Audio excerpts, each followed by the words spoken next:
Starting off this countdown, we have the VIPE Experiments. This was a series of experiments in Sweden from 1945 to 1955. It's literally going to make you sick to your stomach when you find out what they did. Basically, they force-fed people with mental illness sweets to see if sugar was related to tooth decay. Imagine people just cramming food down your throat against your will. It's very gross. These experiments were conducted by the government and sponsored by the sugar industry. The experiments lasted for about 2 years, and by then the teeth of about 50 of the subjects in the experiment had been completely ruined. In our 9th spot, we have the Malaria Tests. In the late 1940s, a group of men were infected with malaria before being starved for 5 days. While being starved, some of them were subjected to hard labor. Those men lost 14 pounds within a few days. They then were treated for their malaria with a number of drugs. What's wild is that this study was always kept a secret. In fact, most studies from the 1940s to 60s were never covered by the media. And if they were, the focus was, oh my god, the government might find a cure, it's amazing the work that they're doing. The focus was never on how they were finding the cure and their poor test subjects. In our 8th spot today, we have the pregnant women. In the late 1940s, a number of researchers were testing diethylstilbestrol, which is a synthetic estrogen, on pregnant women. They thought this would help women against pregnancy complications, but it sadly did the exact opposite. A number of women ended up miscarrying or giving birth to low birth weight babies. None of the women knew that they were being experimented on in the first place. If they had known, they probably wouldn't have risked it. In our 7th spot, we have the Syphilis Experiment. In the early 1950s, the government controlled a syphilis study on men in Guatemala. Their aim was to find out how syphilis and other diseases spread. Sadly, not much is known about these experiments because the government records were destroyed years after the program was shut down in 1956. What we do know, though, is that the men were exposed to prostitutes infected with this disease. But they later found that that didn't spread the infections quick enough. So they decided to inject the disease into the men. They did so by 2 ways. One, by making a medicine with this disease and putting it on their downstairs eggplant, or by injecting it directly into their spine. What made this worse is that there were no age restrictions to these tests, so they were targeting the young too. Some declined drastically in health. Plus, a number of test subjects were left untreated so that they could study the progression of the infections as well as the damage it would cause. In our 6th spot, we have the Manhattan Project. The Manhattan Project is the project that produced the world's first atomic bomb. They conducted a number of tests, including detonating a series of bombs in a New Mexico desert. They also conducted a number of tests on humans to see the effects that radiation would have on us. One of the tests included monitoring nuclear technicians for the effects of radiation exposure. The technicians had no clue that they were being studied. Some fell extremely sick. One woman even suffered from kidney failure. That's when the workers began to wonder if they were getting sick from the radiation. Later, more tests were done on humans. This time, they were injected with polonium and other radioactive elements. In the end, hundreds of people ended up being injected or fed with plutonium, which is one of the most dangerous substances in the world. Sadly, they targeted individuals with disabilities. Over 57 children with disabilities and more than 100 adults with disabilities were injected with plutonium against their will. We're now at our 5th and halfway mark with the drug tests. Over the years, the government has sponsored a number of drug tests to see the effects that they have on humans. One involved a professional tennis player, Harold Blower. In 1952, he died after being injected with a fatal dose of a hallucinogenic drug. The US Department of Defense, the Department of Justice, and the New York State Attorney General all worked together to conceal evidence of its involvement in this experiment. They did so for 23 years. They all denied having any part of this. They were like, oh, the army was injecting him with drugs? We had nothing to do with that. We didn't know. Yeah, right. In our 4th spot, we have LSD. Dr. Frank Olson was an American bacteriologist and biological warfare scientist that worked for the Army and CIA. On November 28, 1953, Frank died after falling out of a hotel in Pennsylvania. His death is quite controversial because we don't know what truly happened, but there are a lot of theories out there. So apparently on November 19th, Olsen was given LSD without his knowledge or consent. Then, just days later, he plummeted to his death. Many believe that the government had something to do with this.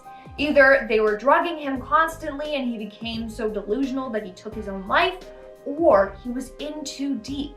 Apparently, days before his death, he attempted to resign.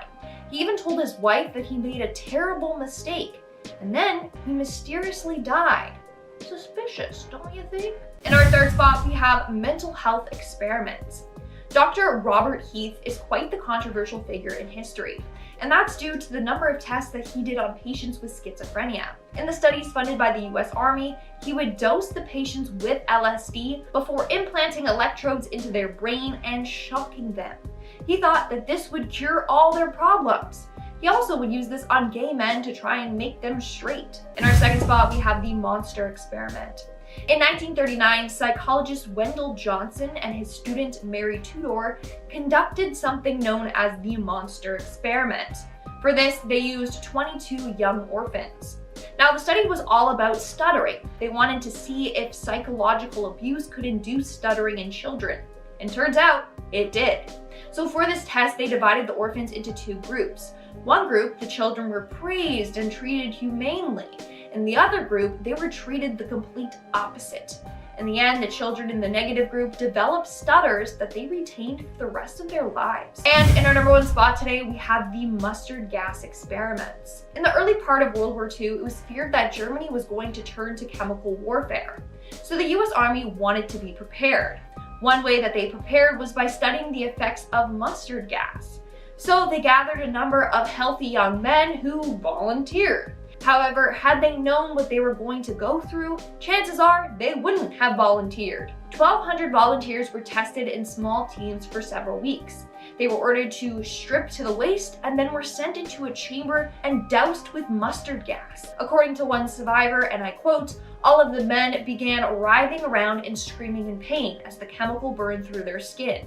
Some pounded on the walls and demanded to be let out, though the doors were locked and only opened when the time was up." Now, mustard gas causes nasty, nasty burns to the skin, and it can also cause uncontrollable bleeding in the lungs if it's inhaled. Now, the men did receive treatment after the experiments, but they were threatened. They said that if they told anyone about these experiments, then they were going to be sent to military prison. Starting off in our number 10 spot, we have Operation Northwoods. This is an operation that comes from the time of the Cold War, and it has to do with the tense relationship that was seen between the United States and Cuba at the time. This is the first time we will be talking about this tense relationship on this list, but it won't be the last. Operation Northwoods, should it have gone forward, would have been a project that saw violence committed against the US and Cuban civilians, with the blame placed on the Cuban government. Messed up, right? These acts would include faked attacks of a high magnitude, the hijacking of planes, the sinking of boats, like really serious stuff. They wanted to do this in order to justify an all-out war with Cuba, but thankfully some people at the time had decided that this likely wasn't the smartest or the best route to take, and the idea was scrapped. For a long time, this was hidden from the public until years later documents were revealed that showed this dark, dark truth. In our ninth spot, we had the UK Special Demonstration Squad. This is the name of a group of undercover police officers in the UK. Now, the things that they did are going to shock you. For example, they would steal birth certificates and identities of people that had died at a young age. They'd make sure that they would be around their age and then use their identities. The younger the person died, the better, because that means they didn't already live a life that they would have to cover up. And then they would go around with this new identity. Some cases they actually got into relationships with women, but the whole time they did so just to spy on them. In November of 2015, the Metropolitan Police Force apologized to 7 women tricked into relationships by these officers. Like, imagine that, dating someone you're madly in love with, sometimes even having a kid with them, only for them to be like, "Oh, sorry, gotta go, was only dating you to get intel on you and your friend circle." It's disgusting, and it's actually happened to multiple women. In our 8th spot, we have the radioactive waste. Apparently, there's a huge radioactive dumping zone located in Tonawanda, New York. In fact, they dumped more than 37 million gallons of radioactive waste from their World War II atomic bomb tests. This area has a high rate of cancer and thyroid conditions, and this is the reason why, and no one's talking about it. In our 7th spot, we have the hepatitis tests. In 1956, the US government began running tests on young individuals living at the Willowbrook State School in Staten Island. This was a state-supported institution for children with intellectual disabilities. And what they did to these students was give them hepatitis in order to track the development of the viral infection. Of course, they were being experimented on without knowledge or consent. To make matters worse, the study lasted 14 years. They also injected them with a number of drugs to see what they would do to their body and the hepatitis. Imagine intentionally making a group of people sick for an experiment. The grossest part is that when the government was exposed for this project, they tried to justify their actions by saying that these people were probably gonna wind up contracting it anyways. In our 6th spot today, we have Operation Popeye. This is another very wild one. Operation Popeye was a highly classified weather modification program during the Vietnam War from 1967 to 1972. You heard me correctly. The government learned how to control the weather. Basically, they wanted to increase rainfall in certain areas to prevent enemies and military supply trucks from being able to travel. In fact, they caused a number of landslides and flooding in that area. Weather manipulation has since been banned from use for military gain. We are now at our 5th and halfway mark with HIV. In the 1980s, the HIV epidemic broke out. No one knew how it spread, they just knew that it should be feared, and tons of LGBTQ+ community members were sadly contracting the virus. Well, rumor has it that HIV was a government experiment that was meant to wipe out the undesirables. Of course, the US government has denied this claim, and it's just a conspiracy, we don't know for sure. But based on the other experiments done on minority groups, it's hard to know what to believe. In our 4th spot today, we have Project 112 and Project SHAD, or SHAD. Project 112 and Project SHAD took place from 1962 to 1973 and involved a number of veterans or military personnel. Basically, both tests involved exposing these people to substances they might want to use in warfare. Nearly 6,000 people were exposed to Coxiella burnetii, which is Q fever, Staphylococcal enterotoxin B, which causes food poisoning, and sarin and soman gas. Sarin is a very, very dangerous nerve gas, and soman can cause death in minutes. Both can be fatal if only the tiniest amount gets on the skin.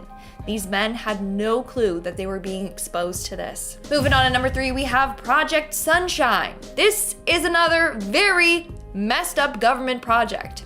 During the 1950s, the US government was using stillborns to conduct radiation tests on. They wanted to determine the effects that radiation would have on humans and how much we could withstand in case of a nuclear fallout. They called this Project Sunshine, and it was anything but rainbows and sunshine. What's sad is that the government was stealing body parts and tissues from morgues without families' consent. It said that more than 1,500 samples were gathered worldwide. This is incredibly sad and sick. Coming in at number 2, we have the Syphilis Experiments. In 1932, the US Public Health Service created an experiment to see the health effects of untreated syphilis. But the test subjects were told that they were receiving free treatment to cure their syphilis. And that was a lie. Instead of giving the men the recommended penicillin treatment, they gave them placebos, like aspirin. Sadly, 28 men died of syphilis because of these experiments, 100 more passed away from syphilis-related complications, and 40 spouses contracted this disease. And 19 women who gave birth passed on syphilis to their newborn children. In 1997, Bill Clinton apologized to the survivors and their families on behalf of the government. And he admitted that the tests were, and I quote, profoundly and morally wrong. And in our number 1 spot today, we have the radiation tests. In 1953, a number of tests were done on pregnant women to see the effects that radioactive iodine would have on them and their newborns. These studies were terrible. In one study, researchers gave these women doses of iodine 131. Sadly, they all miscarried. When they did, they continued to study the women's aborted embryos. Another study took place after World War II. 829 pregnant mothers in Tennessee were given vitamin drinks. They were informed that these drinks would improve their health and their babies. But it actually contained radioactive iron, and the researchers wanted to see how fast the radioisotopes crossed into the placenta. Several of the young passed away from these experiments. 4 died from cancers as a result of the experiments, and the women experienced rashes, bruises, anemia, hair and tooth loss, and cancer as well. Meanwhile, they just wanted the best for their babies and thought that this drink was going to help them, not kill them. Starting off this countdown, we have the transmission tests. The US government once ran a series of tests on people with disabilities and prison inmates. They thought that it was fine to do so with this demographic of people because basically they thought they were going nowhere in life and they have nothing to lose. One of the tests in the mid-1940s was quite disgusting. It involved having young men swallow unfiltered stool. They did this to see how a deadly stomach bug was transmitted.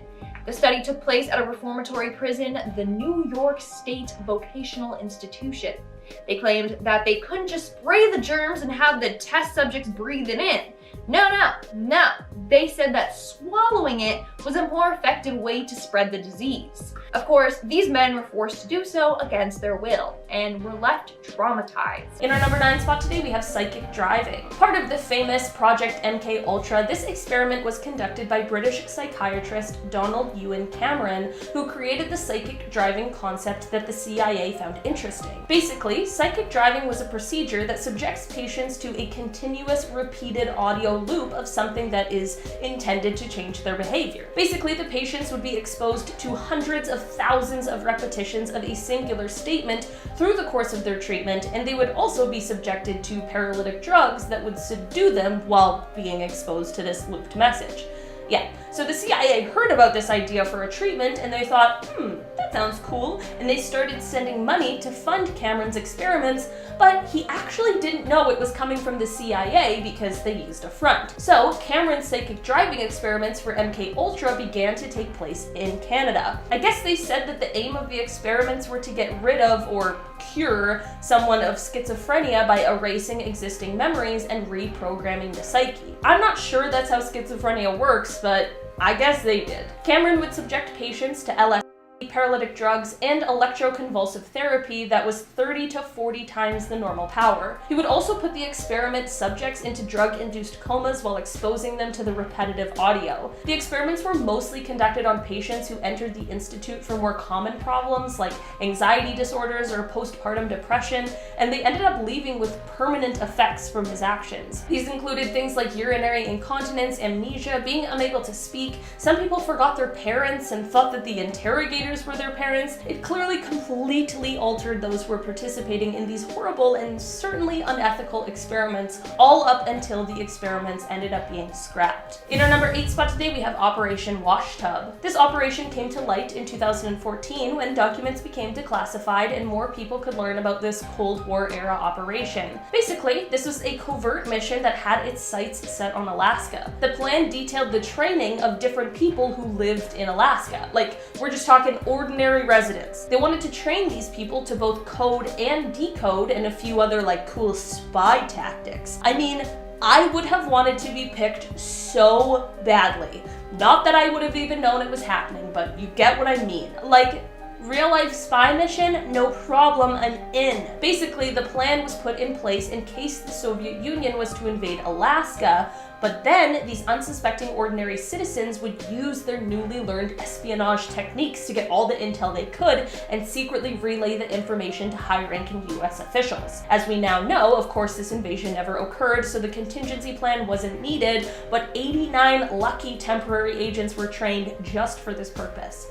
What I would give to be one of them. In our number 7 spot today, we have Operation Midnight Climax. This experiment took place in the 1950s, and it was one of those mind control research projects that was sponsored by the CIA. We've already talked about one. So basically, they wanted to study the effects of LSD but instead of finding willing participants, which, let's be honest, probably wouldn't have been that difficult, but instead they used non-consenting people who were lured to safe houses by workers who were being paid by the CIA, and then once at these safe houses, they were slipped the drug and monitored from behind a one-way glass. For over a decade, the project gave the government more knowledge about the drug itself and what it does to the mind. It gave the knowledge about surveillance technology and even sexual blackmail. In the end, the project was shut down in 1965 because,